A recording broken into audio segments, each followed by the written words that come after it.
ucapkan, apa yang dikatakan sesuai dengan yang dilaksanakan. Tentu dengan regulasi yang ada. Jadi integritas itu sudah diucapkan baik oleh kami selaku penyelenggara maupun panitia ad hoc yang ada di bawah kami, PPK dan PPS, saat melakukan pelantikan sumpah janji. Ini konkretnya contohnya kayak apa sih Pak? Nah, Kode-kode etik ini atau pengawasan seperti apa? Kalau kita bicara heroik, kalau integritas warga mati. Jadi kalau ada penyelenggara baik kita maupun di ad hoc itu ada yang mencoba-coba tidak berintegritas, artinya mencoba berafiliasi dengan pasangan calon, tidak netral atau menjadi tim kampanye. Jadi selama itu bisa dibuktikan, penyelenggara itu kita ganti. Ya, jadi tidak boleh ada penyelenggara yang yang masuk sebagai panitia ad hoc itu adalah mereka yang berafiliasi dengan partai politik maupun Melanggar kode etik pasangan calon. Selama ini apakah ada temuan Pak? Laporan dari masyarakat atau selama ini temuan ada. Jadi sesuai dengan saya di hukum, ketika itu terbukti, mau tidak mau kita harus ambil tindakan tegas berupa pemberhentian. Ini dibuktikan oleh KPU Jemberana. Tapi kalau ada laporan misalnya dari masyarakat, tapi itu tidak terbukti, tidak bisa kita tindak lanjut. Jadi itu informasi yang tidak benar. Tapi ada laporan masyarakat, kalau penyelenggara itu tidak netral, bisa dibuktikan, kita tindak lanjuti berupa pemberhentian. Oh gitu. Baik. Nah kalau terkait dengan misalnya ada aduan-aduan ini, bagaimana Pak? KPU membuka lebar atau ada saluran-saluran yang mereka bisa datang ke? Ya kita buka lebar ya, kita buka lebar, kita juga punya website, kita juga punya Facebook, Instagram yang mungkin bisa disampaikan kalau malu ke KPU misalnya, tapi seperti yang disampaikan oleh Pak Nengas selaku Divisi Hukum, itu harus disertakan dengan bukti-bukti yang kuat ya. Tapi tetap kita melakukan faktual ke bawah terkait apakah benar memang terjadi pelanggaran ini. Jadi ada verifikasi aktual ya yang dilakukan, tidak serta-merta ya. Iya.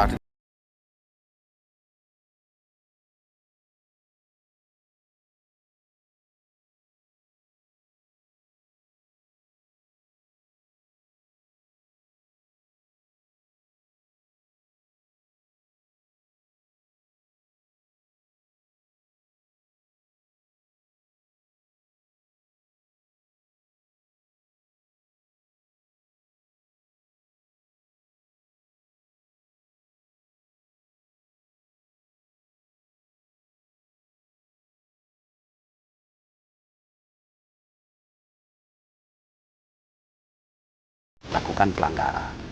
Nah demikian juga kedua pasangan calon melalui LO, melalui operator, kita juga lakukan rapat komunikasi, koordinasi terhadap mereka, sehingga pemahaman kita terhadap regulasi itu sama. Artinya dari sisi negara kita sudah melaksanakan dengan baik, demikian pula dari pasangan paslon juga harus mengikuti aturan yang ada. Peserta ini harus memperhatikan juga. Contohnya apa sih Pak yang harus rambu-rambu yang utama lah? Ya, contoh misalnya pada saat kampanye, mungkin tadi sudah disampaikan tadi oleh divisi sosialisasi, agar berlangsung tertib, kita buatkan aturan. Salah satu adalah zona. Ini ada zona pemasangan alat peraga. Jadi alat peraga yang dipasang itu tertib, tidak semeraut, tidak mengganggu area publik dan sebagainya. Dan untuk pasangan calon sendiri, itu saat ini keduanya, baik paslon nomor 1 maupun 2, itu sudah melakukan penyampaian laporan dana kampanye. Laporan dana kampanye, karena sanksinya cukup berat. Ketika mereka telat menyampaikan laporan ini, mereka bisa didiskualifikasi.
yang mencirikan partai politik maupun pasangan calon.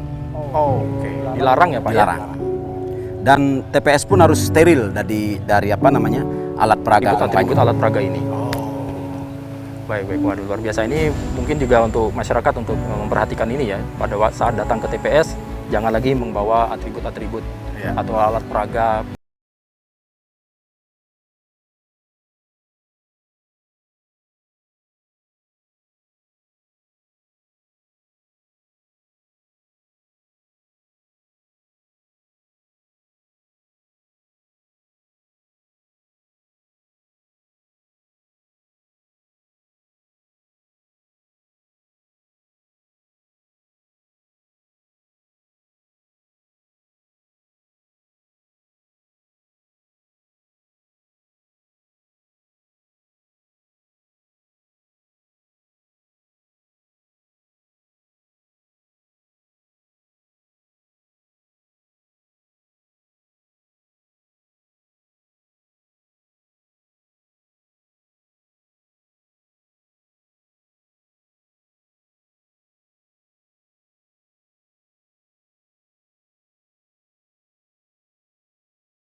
Karena di situ akan disampaikan visi misi program dari mereka.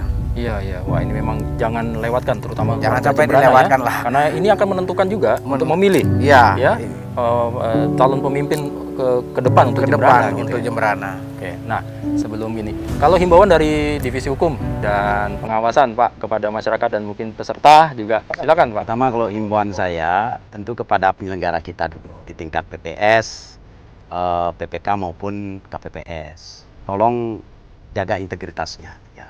Karena kualitas daripada Pilkada Jemberana ini ada di tangan mereka, di tangan penyelenggara kita di tingkat bawah.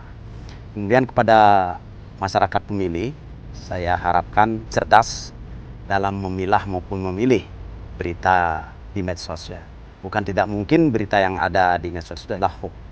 Nah, jika masih diragukan kinerja kami di KPU Jemberana, silakan datang ke KPU Jemberana untuk melakukan komunikasi dan koordinasi.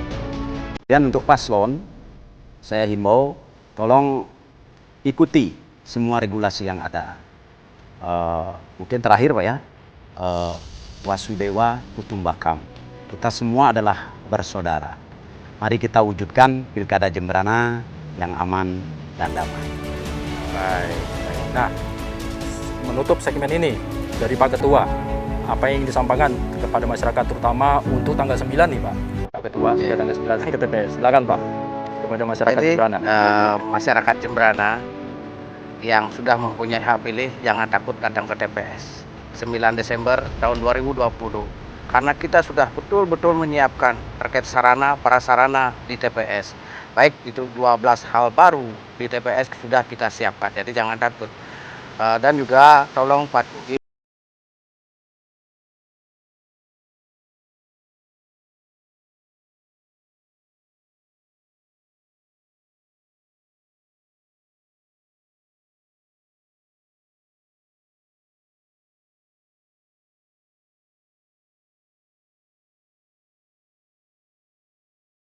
Bisa bermanfaat kita sampaikan kepada masyarakat dan tidak henti-hentinya kepada Anda masyarakat Jemberana, gunakan hak pilih Anda tanggal 9 Desember, datang ke TPS, tidak usah ragu, tidak usah takut karena KPU penyelenggara Pilkada menyatakan melakukan atau melaksanakan protokol kesehatan COVID-19 dengan baik dan benar. Terima kasih atas kebersamaan Anda. Kita jumpa lagi dalam Sapa Redaksi On Location untuk episode yang lainnya. Salam sehat dari kami. Matur semua Pak. Terima kasih. gunakan hak pilih Anda. Ayo datang ke TPS.